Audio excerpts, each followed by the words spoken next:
One thing has been apparent since September of 2015. That is, Andy Reid has dominated the AFC West, winning 18 of 19 games. But to do that, you have to win rematch division games.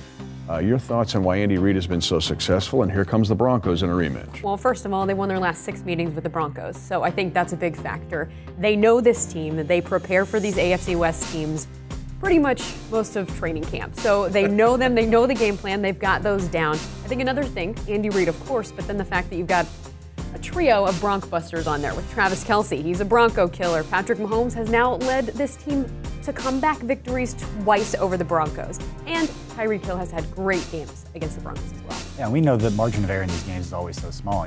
We look at it in a vacuum now, we look at the numbers, but in order to win the last game, it took a 10-point comeback in the fourth quarter. I think a lot of people might forget that when you look at the streaks.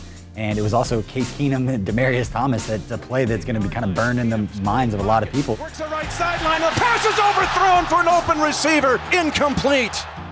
They hit that throw, it's a completely different ball game. So the margin of error in these NFL games is just so small that the Chiefs seem to come out on top and make those key plays in order to pick up the wins in these division games. Trying to squirt free, left side, touchdown, Kansas City. Let's talk about Kareem Hunter a second. His ability to be explosive in the passing game. Yeah, well, Kareem is running like a man with his hair on fire. I said that last week after the game. But Patrick Mahomes went out of his way to tell us everybody sees the way that he runs, but he is rarely given credit for the way that he catches the ball out of the backfield and the way he's able to get yak yards.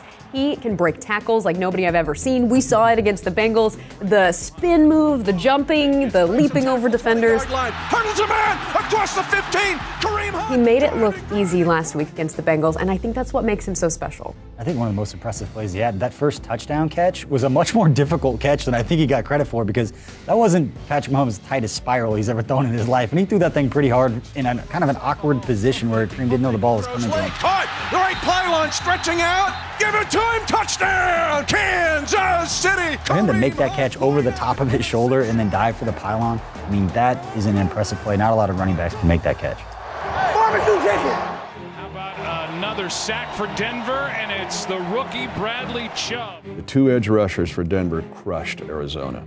And Bradley Chubb now is starting to emerge. We all kind of gulped when they got him. What about their edge rushers and how they can wreck a game? Well, Chubb is good, but you have to give a lot of credit to Von Miller. He hasn't been very successful in his last 4 games against the Chiefs. No sacks, 12 total tackles, 3 tackles for loss. But last week, he led all defenders in pressures. So he's very talented. He's very good. Mitchell Schwartz, a big reason for those last 4 meetings and keeping him to 0 sacks. But I do think that their edge rushers are tough to handle. We're going to talk about the Mitch Schwartz-Von Miller matchup at like the 5th game. We do it all the time because it's one of the best, if not the best, defensive player in the NFL, and our right tackle was brought in. And when we signed Mitch Schwartz when he was a free agent, it was talked about that last season he had in Cleveland. They played the AFC West, and he was so good against guys like Von Miller. And every week we talk about it, but I think the best way to neutralize those edge rushers is with the running game and slow them down a little bit. And that's what's so dangerous, is that they can do the cute stuff, they sit back, pick you apart, or they can just run right down your throat.